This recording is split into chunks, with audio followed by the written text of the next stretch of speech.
কিন্তু একটা ফাংশনাল ডেমোক্রেসির জন্য এবং এটা ফাংশনাল পার্লামেন্টের জন্য মাননীয় স্পিকার আমরা কোথায় বলবো, আমরা যদি মাননীয় মন্ত্রীদেরকে জবাবদিহিতার আন্ডারে না আনতে পারি, আমাদের কথা বলার জায়গা একদমই সীমিত, 2 মিনিট 1 মিনিট 1 মিনিট 30 সেকেন্ড দেওয়া হয়, সেই জায়গায় আমরা মাননীয় মন্ত্রীদেরকে চলমান বিভিন্ন বিষয়ে আপনার প্রশ্নের মধ্যে তাদেরকে আনি।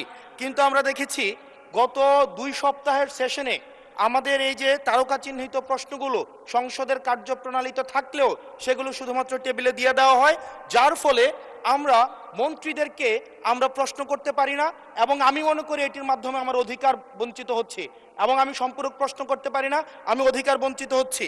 যেমন চলমান ঘটনায় যেটি গুরুত্বপূর্ণ, আমরা কল্পনাও করতে পারি নাই একটা নির্বাচনের পরে কার্টুন শেয়ার দেওয়ার জন্য হাসান ইনামকে গ্রেফতার করা হবে। মাননীয় স্পিকার, আমরা হাসিনার আমলে দেখেছি কটূক্তি করার জন্য গ্রেফতার করা হয়, কার্টুন শেয়ার করার কারণে আমাদের চিফ হুইপ মহোদয় আমাদেরকে ইনভাইট করেছিলেন এই সংসদে, যে উনি বলেছিলেন তিমির এবং হাঙ্গর, এটা স্যাটায়ার করে বলেছিলেন, এটা আমরাও বুঝেছি, এটা উনিও বুঝেছেন। কিন্তু মাননীয় স্পিকার, দুঃখজনক বিষয় হচ্ছে যে এই কার্টুনটি শেয়ার করার কারণে আমাদের মাননীয় চিফ হুইপ মহোদয়ের এক কর্মী মামলা করেছে 25 ধারায়। যে মামলা 25 ধারায় যদি সংক্ষেপে বলি, আপনি মাননীয় স্পিকার, মাননীয় সদস্য, 1 মিনিট মাননীয় স্পিকার, আমরা এমনি সুযোগ পাই না, সুযোগ দেওয়া হয় না। ঠিক আছে, আমরা কবে ট্রেজারি ব্রাঞ্চে যাব, 45 মিনিট ধরে কথা বলবো, অবশ্যই বলবো, সেদিন অবশ্যই ইনশাআল্লাহ আসবে। মাননীয় সদস্য, আপনি একটু শেষ করুন দয়া করে। জাস্ট 1 মিনিট মাননীয় স্পিকার, 25 ধারায় রয়েছে যে বিধিতে মামলা হয়েছে, 25 ধারায় রয়েছে যৌন নির্যাতন করা হইলে, সংক্ষেপে বলছি, তাইলে এই ধারায় মামলা করা হবে। কিন্তু মাননীয় স্পিকারের মাননীয় হুইপ মহোদয়ের যেই মিমটি শেয়ার করা হয়েছে সেখানে কোথায় যৌন নির্যাতন করা হয়েছে? এখানে একটা মিম শেয়ার দেওয়া হয়েছে যেখানে দেওয়া হয়েছে তিমি মাছ সবাইকে সার্ভ করা হচ্ছে। এবং এই ধরনের মামলায় আমাদের এই অভ্যুত্থান পরবর্তী সময়ে বিরোধী দল মতকে দমন নিপীড়নের জন্য গ্রেফতার করা হচ্ছে এবং জামিনও দেওয়া হচ্ছে না। এবং এখানে কোনো ধারায় 25 ধারায় সাইবার নিরাপত্তা যেটা আইন এই সংসদে পাশ করা হয়েছে, এই আইনে কূটনীতির জন্য বা রাজনৈতিক স্যাটায়ারের জন্য আমাদের হচ্ছে মামলা করার কোনো বিধান নাই। সেই জায়গাতে এই প্রশ্নগুলো আমরা কাদেরকে করব? যদি আমাদেরকে আমাদের এই মৌখিক প্রশ্ন উত্তর পর্বটি যদি আপনারা বাদ দিয়ে দেন, তাহলে আমরা কাদের কাছে প্রশ্ন করব? এটা একটা মনোলগ সেশন হবে, এখানে সবগুলো স্ক্রিপ্টেড থাকবে, মন্ত্রণালয় থেকে যে উত্তর রেডি করে দিবে সেটাই। আমাদের মন্ত্রীরা কাজ করছেন, পরিশ্রম করছেন, কিন্তু আমাদের সাথে তাদের যে জবাবদিহিতার যে সম্পর্কটা, এই সম্পর্কটা এই সংসদে নিশ্চিত হচ্ছে না। এবং আমি মনে করছি রুলস 163 এই বিধি অনুযায়ী আমার অধিকার বঞ্চিত করা হচ্ছে এবং অতি সত্বর এই যে মৌখিক উত্তরদানের যে কর্মসূচিটি রয়েছে সেটি রুলস অফ প্রসিজারে অন্তর্ভুক্ত করা হোক, যাতে করে আমাদের মাননীয় মন্ত্রীদেরকে আমরা জবাবদিহিতার আন্ডারে আমরা আনতে পারি। ধন্যবাদ মাননীয় স্পিকার। ধন্যবাদ মাননীয় সদস্য। আমি একটু ওনাকে অ্যাড্রেস করে নিই, আপনাকে ফ্লোর দিব, একটু বসেন দয়া করে। মাননীয় সদস্য, আপনি নিশ্চয়ই জেনে এসছেন 163 and 164 এই রুলসের আন্ডারে আপনার যদি কোনো কোয়েশ্চেন অফ প্রিভিলেজেস থাকে সেটা আপনাকে একটা নোটিশ প্রদান করতে হয়। আমি শেষ করি, একটা নোটিশ দিতে হয়, সেটা 2 ঘন্টা পূর্বে। তো আমি হয়তো বা 2 ঘন্টাটা কন্ডন করতে পারি, but notice is a must.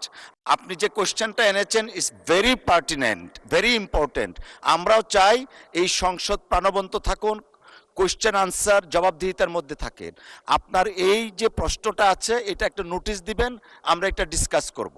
ঠিক আছে মাননীয় সদস্য? মাননীয় চিফ হুইপ। মাননীয় স্পিকার, মাননীয় বিরোধী দলের সদস্য যে কথা বলেছেন সঠিক বলেছেন। সঠিক মানে আংশিক সঠিক, আংশিক এলোমেলো আছে। আংশিক সঠিক হলো যে প্রশ্ন উত্তর পর্বের এটা একটা প্রিভিলেজ সকল সদস্যের। কিন্তু মাননীয় স্পিকার, আপনি জানেন আমাদের মাননীয় বিরোধী দলীয় নেতা তিনি প্রপোজ করেছেন যে আমরা যেন 50 ঘন্টা আলোচনা করি রাষ্ট্রপতির ভাষণ করে। তা এখন আপনি শুনতে পান না, আমার কথা শুনতে পাচ্ছেন নাকি মাননীয়? তো 50 ঘন্টা আলোচনা করলে 50 ঘন্টা আলোচনা করার মধ্যে এ যাবৎ আমাদের সব মিলিয়ে 12 ঘন্টা আলোচনা হয়েছে।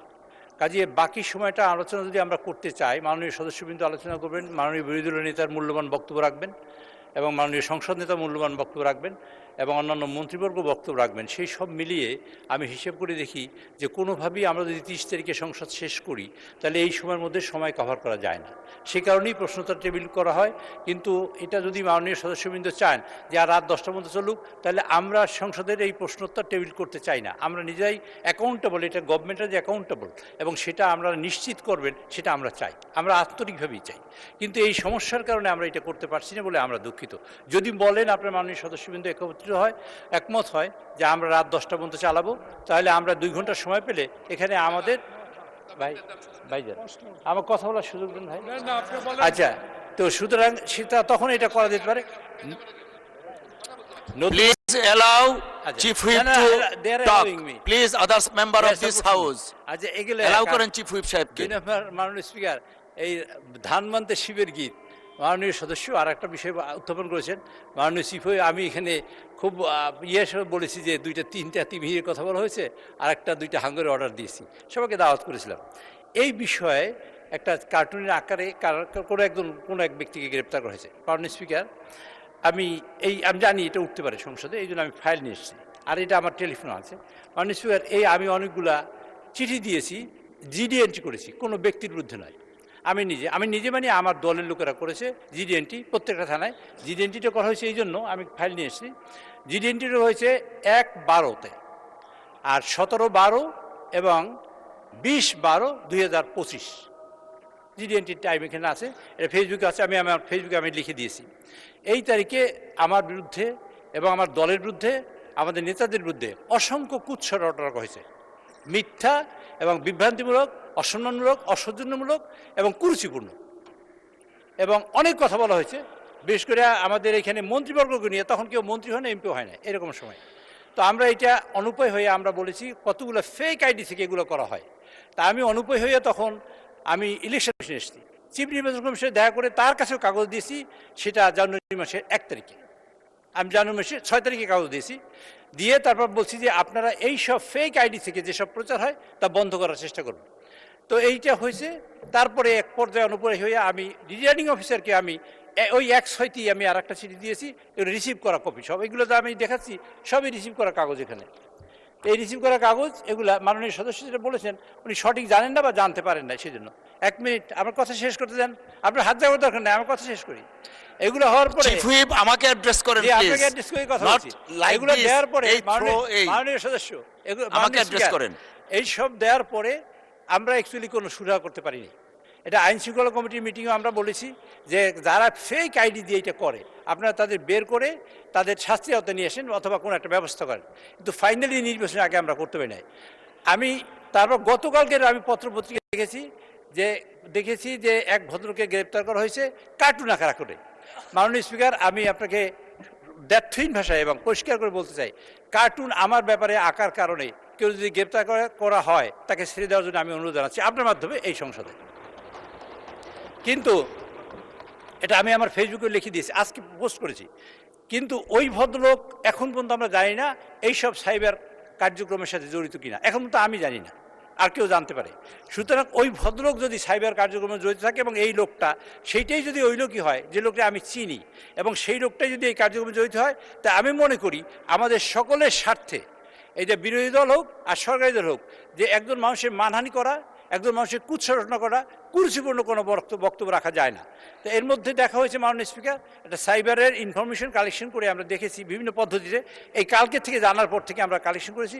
তাদের দেখেছি এক ভদ্রলোক, এই হাসান নামে তার ভদ্রলোক, তিনি অনেক কিছু কার্যক্রমের সাথে জড়িত, ম্যান পাওয়ারের সাথে জড়িত, মানুষ এক্সপোর্টের সাথে জড়িত। ভাই আমার কথা শেষ করতে দেন কাইন্ডলি। আচ্ছা, এবং সাথে মানি লন্ডারিং সাথে জড়িত, এরকম অনেক ইনফরমেশন এখানে আছে। এটাও কতখানি সঠিক তা আমি জানি না। কাজে আমার বক্তব্য হলো, এই ভদ্রলোকই যদি সেই ভদ্রলোক হয় যিনি এই সাইবার কার্যক্রমের সাথে জড়িত, তা আমি মনে করি তার এইটা গভীরভাবে খতিয়ে দেখা উচিত সরকারের, এবং এটা পর্যালোচনা করা উচিত এটা সঠিক কিনা। যদি সঠিক হয় আমি মনে করি সেটা আইনের আওতায় আনা উচিত, যদি সঠিক না হয় তার ব্যাপারে আমার কোনো অভিযোগ নেই। ধন্যবাদ মাননীয় চিফ হুইপ। মাননীয় স্পিকার, আরেকটু কথা শেষ করতে চাই। ওই ফেক আইডিগুলোর থেকে মাননীয় প্রধানমন্ত্রী মানে সহধর্মিনী তার কন্যা মাননীয় এখানে চিফ মাননীয় হুইপ, বক্তব্য। আমাদের তো নামাজের সময় হয়ে গেছে, যে, একটু বসেন। আমি শেষ হয়েছে করছি, তো। এই সকলের মধ্যে কুরুচিপূর্ণ কথা হয়েছে।